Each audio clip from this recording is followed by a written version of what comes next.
सबसे पहले आप सबको मेरी प्यार भरी नमस्कार। एक बार एक बहुत ही मशहूर तिब्बतन सेंट थे। वो तिब्बत में रहते थे, तो वो काफ़ी ज़्यादा पॉपुलर हो चुके थे और लोग चाहते थे कि वो हमें दीक्षा दे। बहुत लोग उनके पास जाते थे और बार बार कहते थे कि आप हमें कृपया इनिशिएट कीजिए, आप हमें कृपया दीक्षा दीजिए, हम भी भक्ति के मार्ग पे आगे बढ़ सकें। पर वो सेंट बहुत ही ज़्यादा स्ट्रिक्ट थे। उनके रूल्स एंड रेगुलेशन बहुत ही ज़्यादा स्ट्रिक्ट। उन्होंने कहा, मैं दीक्षा दे तो देता हूँ अगर तुम इतनी बार कह रहे हो, पर मेरी 2 शर्तें हैं जो आपको पूरी करनी होगी। तो तब जो डिसाइपल्स थे उन्होंने पूछा भी, हाँ बताइए आपकी कौन सी 2 शर्तें हैं।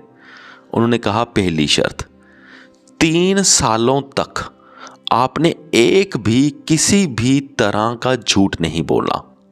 और दूसरी शर्त, आपने औरत के बारे में, अगर आप मर्द हो और अगर आप औरत हो तो मर्द के बारे में 3 साल तक बिल्कुल भी नहीं सोचना, एक सोच भी नहीं ऐसी आनी चाहिए। तो ये थी शर्त। और लोगों ने बड़ी कोशिश करी, पर कोई भी उसकी शर्तों पर खरा नहीं उतर सका, कोई भी उनकी कंडीशंस फुलफिल नहीं कर सका। तो उनका कोई डिसाइपल ही नहीं रहा। फिर उनकी जो उस सेंट की जो एज थी, उस संत की जो उम्र थी, वो बढ़ने लगी। और फिर एक दिन आया, संत ने अपने डिसाइपल्स को कहा कि मेरे पास अब सिर्फ 3 दिन बाकी हैं। 3 दिनों के बाद मेरी आत्मा मेरा शरीर छोड़ने वाली है।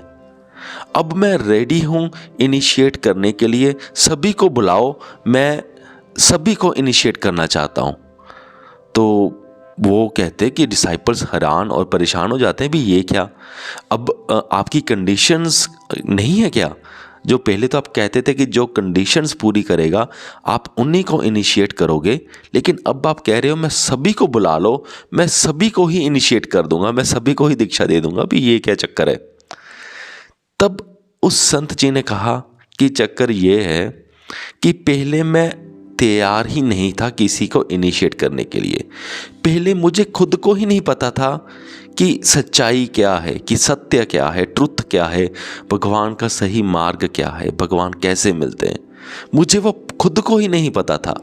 इसीलिए मैंने कंडीशंस इतनी सख्त रख दी थी ताकि कोई पूरी ही ना कर पाए और मुझे इनिशिएट करना ही ना पड़े, क्योंकि मुझे खुद को ही नहीं पता था।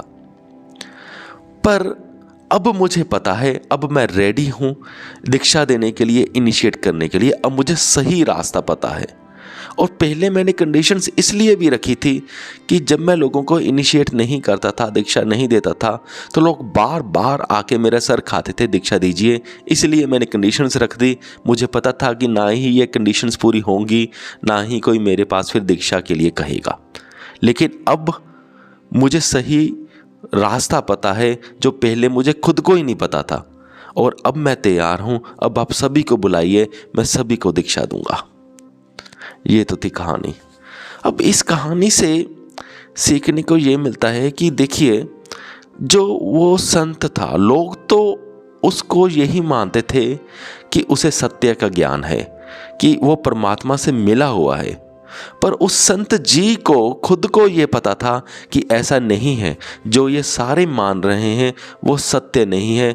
मैं खुद अंधा हूँ, मुझे खुद अभी रास्ता नहीं पता कि सत्य का रास्ता किधर को जाता है। तो उसे खुद अंदर से पता था, तो वो इसलिए इनिशिएट कर नहीं रहा था। उनकी ईमानदारी देखिए, उनकी सच्चाई देखिए अंदर से। तो इस कहानी से हमें ये अपने अंदर की ईमानदारी सीखने को मिलती है। चाहे सारी दुनिया हमें कुछ कहती रहे, पर अगर हमें अंदर से ये पता है कि जो दुनिया मान रही है वो गलत है, तब हमें गलत का साथ नहीं देना चाहिए। हमें अपने आप से हमेशा ईमानदार रहना चाहिए कि हाँ, अगर ये चीज़ मुझे सत्य का ज्ञान नहीं है तो नहीं है, तो मैं कभी नहीं कहूँगा कि मुझे सत्य का ज्ञान है या लोगों को मैं अपना शिष्य बनाऊँगा। तो इस कहानी से हमें यही सीखने को मिलता है कि हमें अपने आप से पूरी ईमानदारी के साथ रहना चाहिए अगर हम स्पिरिचुअल रास्ते पर आगे बढ़ना चाहते हो। क्योंकि वो संत जी भी ईमानदार रहे और जीवन के अंत में उन्हें सत्य का ज्ञान हो गया। सो मुझे पूरी उम्मीद है कि आप सबको ये कहानी पसंद आई होगी, मेरा पॉइंट समझ में आ गया होगा। अगर आप भी अपने जीवन के बारे में कुछ पूछना चाहते हैं तो आप कमेंट करके लिख सकते हैं। इस वीडियो को यहाँ तक देखने के लिए आपका बहुत बहुत धन्यवाद।